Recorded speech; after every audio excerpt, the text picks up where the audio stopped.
4位同学一起来跟我们分享他们的国家。那我们先来邀请第一位是来自于孟加拉的夏基尔。掌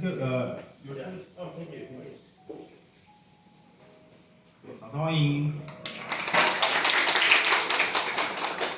Thank you. Let me just put some music in the background.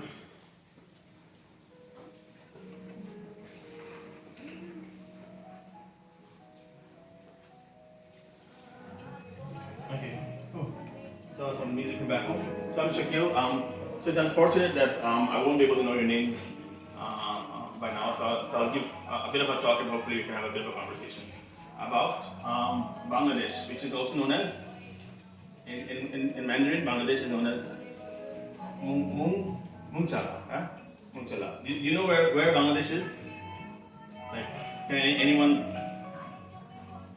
Yeah, tell me. Surrounded by India. Surrounded by India, yeah. So it's like in the armpit of India, right? And basically, there's a bit of Myanmar also, right? And I think that's where I'm from. Does anyone know what Bangla means? Anyone? Any idea where the word Bangla comes from? So Bangla is the language that I speak, and Desh means country. So it's kind of like England, right? England has English land, and Bangla is the land of Bangla, right? And why is it called Bangladesh? I think there's some history behind that. And it's a fairly young country, right? Anyone? Any guess when did Bangladesh start? Which year? 1947. No, after that was India. The partition of India happened in 1947. From Pakistan. Yeah, from Pakistan, yeah. So Bangladesh. 1970. Yeah, you're right. 1971. 1971, right? So I think I was born in 1984. So Bangladesh was 13 years old so Bangladesh was just a teenager. Now Bangladesh is middle-aged, right? Like 50, and let's see what happens. So that's which country is that? Russia, yeah. So Russia has apparently, I mean, of course, the data will change. So that's the population of Russia, but the population of Bangladesh. Yeah. So it's like a big party, right? So this is like Bangladesh right now, right? Like we're all together. I mean, so we're not always like this all the time. So this is me getting married last year. Married last year, so these are my friends from school. And I think just to show you, like, maybe when we dress up, what might be wearing, so you can see that the women are wearing saris. Today I didn't, so this is not the Bangladesh, we do wear this in Bangladesh as well, but we also have something called a Punjabi, which you can see, like, for example, this guy is wearing a vest and a Punjabi as well. Yeah. So I said Bangla is a language. So for example, to me, Kamon Acho means how are you? Assalamu alaikum is Arabic, right? And you say walaikum assalam, but we also say that in Bangladesh because it's a predominantly Muslim country, but we have other religions going on. So this is a Bangla song at the background that's happening. The meaning of this song is actually quite interesting because it's by a poet called Lalon, and he's saying that in your, like, how many people live in your house? He's asking you, how many people live in your house? One person in your house draws the painting, one person mixes the colors, and another person destroys the painting completely. And he's actually asking, like, how many people actually live inside you? So, for example, there's not just one Edward, there are probably 5 Edwards. There's not just one Shakil, there are probably hundreds of Shakils. So each one of us is, there's different beings. So he's basically talking about it. So he's quite a philosophical guy. And the reason why I said up to Bangladeshis or Bengalis are quite philosophical in nature. So did you know that Bangladesh is one of the few countries in the world where we had to defend our right to speak our language, right? So when we were under Pakistan, so basically when the British left, or did they really leave? They never really left, but anyways. But the point is when India got independent in 1947, 2 countries were formed, right? India and Pakistan, right? And for quite a stupid reason. I mean, not a stupid reason, but then on the basis of religion, right? Like all the Hindus have to live in India, all the Muslims have to live in Pakistan. So there was like a partition there was a whole division where Muslims in India had to move to Pakistan, and Hindus in both sides of Pakistan had to move to India. And it was quite sad. Like it's like imagine one day someone telling you that you don't belong here anymore, you have to go somewhere else because and you may not even be a believer. It might be because of your culture, your name. You just have to go there. It wasn't the best. But of course, the British did that everywhere, right? Like I think they're quite famous for dividing up country, and even today they support genocide, don't they? Right? But anyways, but the point being is that yeah, when we were under Pakistan, Pakistan was in the west and we were in the east, and it's kind of weird, like on two sides of India, there's like one country, right? And I think Pakistan wanted us Urdu to be the main language of all of Pakistan, but then we were like, hey, we speak Bengali, we don't want to lose the language, so we actually had to have a bit of a challenge. On February 21st, 1952, like students protested from university. And like now in the US, you find students, not in the US, everywhere students are protesting, right? But then students were protesting back then that no, we have to speak our language, right? And then, of course, the military shot and killed some of these students. But now February 21st is the International Mother Language Day. I mean, the right to speak your own language is something that we really care about. And therefore, even the name of our country is Bangladesh, right? Based on the language itself. Well, yeah, so actually I could have said it much easier by showing all that, but then, yeah, so this and that, it used to be one country, but now in 1971, of course, we had a 9-month war. I mean, it was a genocide, but then a genocide which is not really recognized by the UN or the US, partially because the US and UK were complicit in the genocide, but that's a different story. But of course, people were killed, right? And so we were born out of that. So this is me. So I didn't really introduce myself. So I'm Shakil Ahmed. I'm doing my PhD on future studies on the foresight. It's called Foresight in Education, Leadership, and Technology Management. Right? It's a long name. It belongs to the Department of Education and Future Design. I also have my own organization called Ridiculous Futures because I call myself a futurist, an educator, and a storyteller. So a historian is someone who studies the past, a futurist is someone who studies the future. But the future has not happened yet, so what we do is we study ideas about the future, what people think about the future, images of the future. And so essentially, I have my own organization called Ridiculous Futures because there's a saying by this guy called Jim Gator that any useful statement about the future should at first appear to be ridiculous. So if I say something about the future and if all of you agree and nod your head, most likely I'm talking about the present. Right? So the future will always be quite weird, right? So for example, if I say that we will all be, like what's a ridiculous future to talk about? So for example, if I say that we will all be, I guess, we'll all be flying, for example, right? We fly on planes, but we also be able to fly around campus, right? So it might sound ridiculous, but then in the future, you never know, right? So something like that. And I also have I also work for my government. I'm a resident futurist for my government's innovation agency, and I also work for the EdTech Hub as a specialist in EdTech.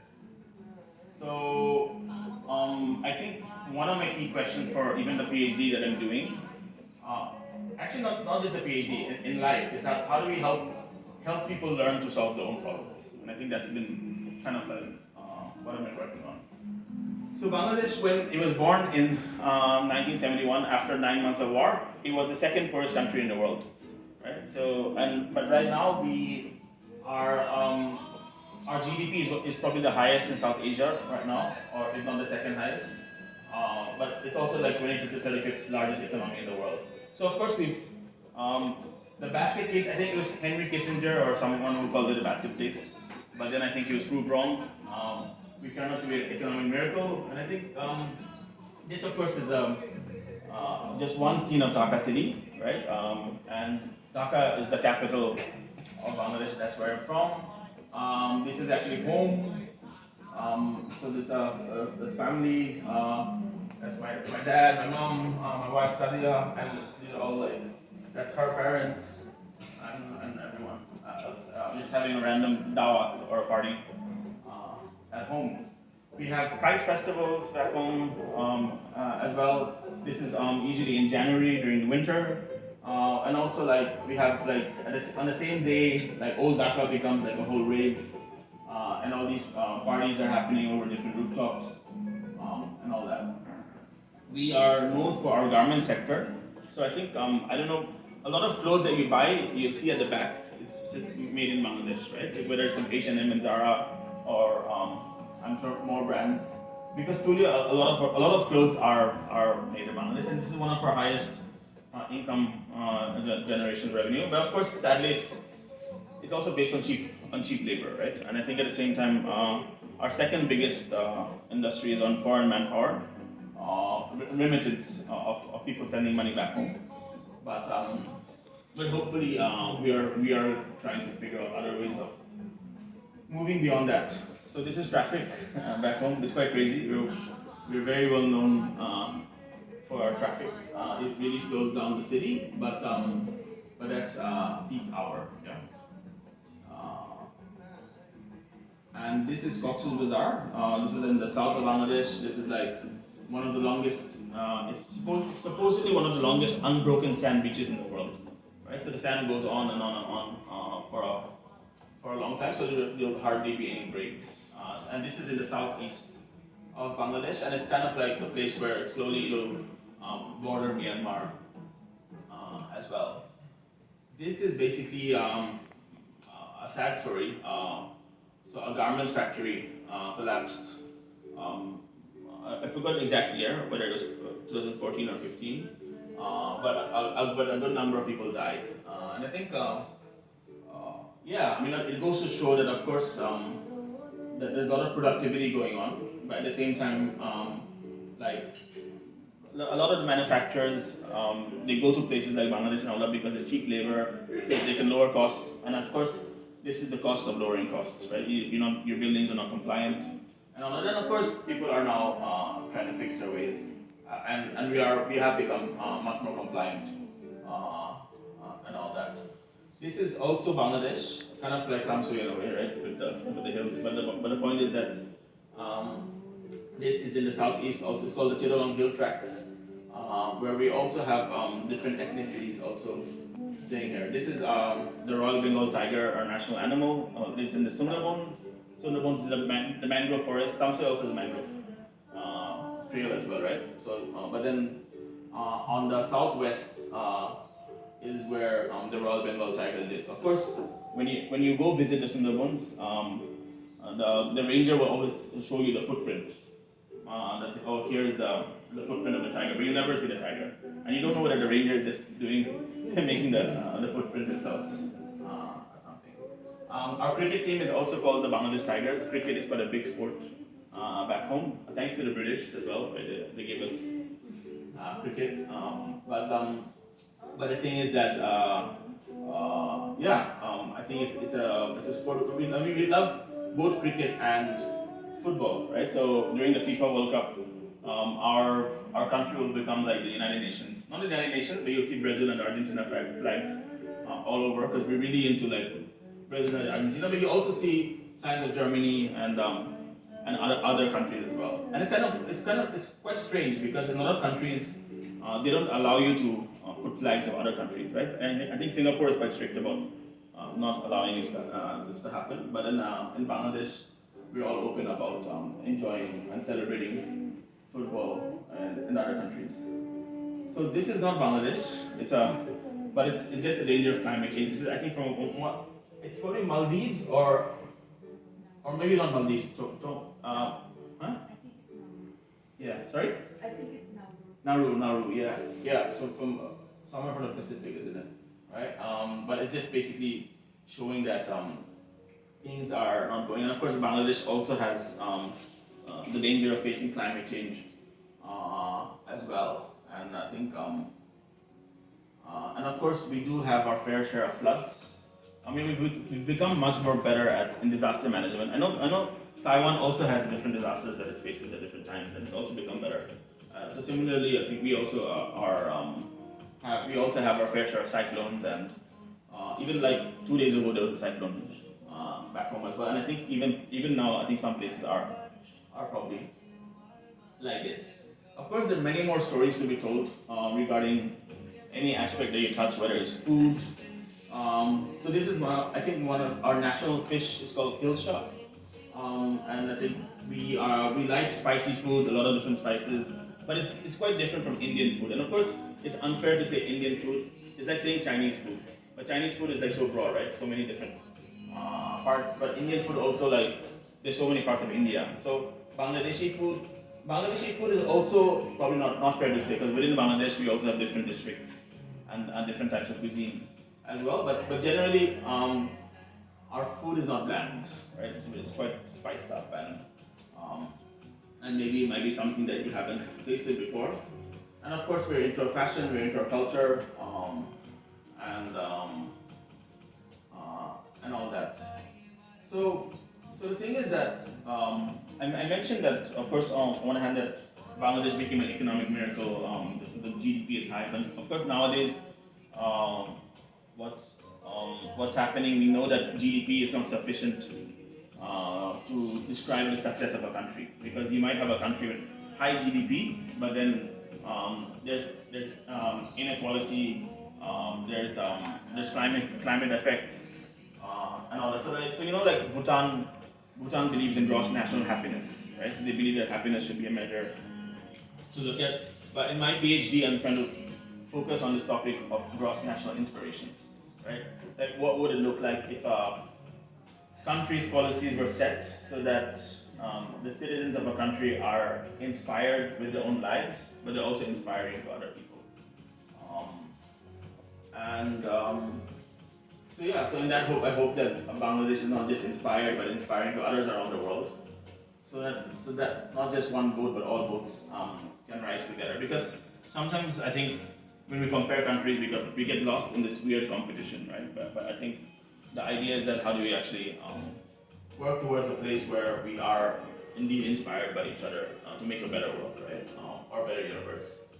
So that's it. That's my presentation. I'm open to questions or anything. It can be random. So I gave this talk at the primary school over here, and the questions they had was like, how long is the class, or like how long is the break? Like, what do you have in school? What do you do in school? I don't know. Probably it won't be the same questions, but yeah. I have a question about transportation. Sure. As I saw there's like a big traffic. Yeah. How is the public transportation around there? Yeah. Because I guess not everybody can go in their car or motorcycle. Yeah. So the thing is, I think the majority of people won't be able to afford private cars, right? So private cars probably are owned by 30% of the population, but they take up 70 to 80% of road space. There is public transportation. So for example, you see a random bus over here, or you will not see rickshaws over here. So rickshaws, we use a lot of rickshaws. So rickshaws are like trishaws or like tricycles. But then because this is a main road, rickshaws are now banned from some of the main roads as well, and slowly dwelling out. But yeah, I mean, the buses are also owned by different private companies, by private owners. So we don't have a one public government bus system. Or we do have a bus system. It also competes. The government bus competes with the private buses. So it's quite chaotic, and the bus lobby is quite strong. It's not easy to actually try to get everything under one umbrella. They're trying, but I think it will require some political ninjutsu in order for it to happen. But of course, like for example, like I prefer to walk, right? Like I don't want to be stuck in traffic. But then not everyone has the luxury to walk. They want to be inside. But besides this, of course, other ways of navigating. So we do have a metro now. So because this is an old slide, I haven't updated the metro. I should probably update the metro as well. But the metro just launched, I think, last year or 2 years ago. And we also in some cases, we use some of the riverways as well. It's not as frequent, but there are some river taxis in a way. But yeah, but it's not. But you know, like I think there was this mayor from Colombia, from Bogota. I forgot his name, but apparently he said that a country is developed when the rich use public transportation. Right? Clearly, this is not the rich using public transportation, but hopefully one day we can get to that country where it doesn't matter which socioeconomic level you are happy to use public transportation. Any other question? Yeah. So we always hear about the rivalry that India and Pakistan have. But it doesn't like Bangladesh and India have some type of rivalry, especially in sports or Yeah. I mean, of course, there's rivalry. I mean, you have to look at which level we talk about, right? For example, politically, we are close with this party, the ruling party now is close with India. Also because historically, when it came to our war with Pakistan or independence from Pakistan, India kind of supported towards the end, or in the middle indirectly, but of course, and it's kind of interesting because the historical textbooks in each country has a different version of history, right? So in Bangladesh we call it the Independence War. In India they call it the Indo-Pakistani War, right? Or Pakistan calls it the Indo-Pakistani War, right? And they may have a different version of it. So I think there is a notion that a lot of Indians look down on Bangladeshis, right? They might think they're superior. So even in sport, whenever I think the Indians are very proud of their cricket team. So of course, whenever they lose to Bangladesh, even if it's once or twice, they'll remember it forever. It's traumatizing and traumatic for them, right? But then at the same time, and you can see that even the cricket commentators, the sports commentators will speak quite low of Bangladesh at times. But of course, for example, when our GDP became higher than India, then the Indian media went crazy. They're like, how can Bangladesh be better? And of course, the politicians on the border, or especially this, right now the Indian political party is quite far right and fanatic fundamentalist and whatnot, right? So I think it will also kind of create a narrative of Bangladeshis trying to migrate to India and all that. But then we have so many Indians also working in Bangladesh, especially in middle jobs, right? So I think so there is some rivalry in a sense, but of course you cannot annoy Big Brother, because we're in the armpit of India, right? So the thing is that so yeah, I mean of course, so we have to maintain. So Bangladesh's foreign policy is friendship at all, right? Like manage to none. So we try to maintain friendship with everyone, right? Whether it's US, China, Bangladesh. Unfortunately, Taiwan and Bangladesh, we don't have diplomatic relationships, right? Unfortunately, it's partially because could be partially because of China, but then but the point is that I think so for me to come to Taiwan, I have to go through India. So I have to actually travel to Delhi, to the Taiwanese embassy in Delhi, and then so those things are there, and I think and of course India tries to control, but then I think hopefully we're also as we're becoming I guess more economically developed, intellectually developed, and all that, maybe the dynamics are changing.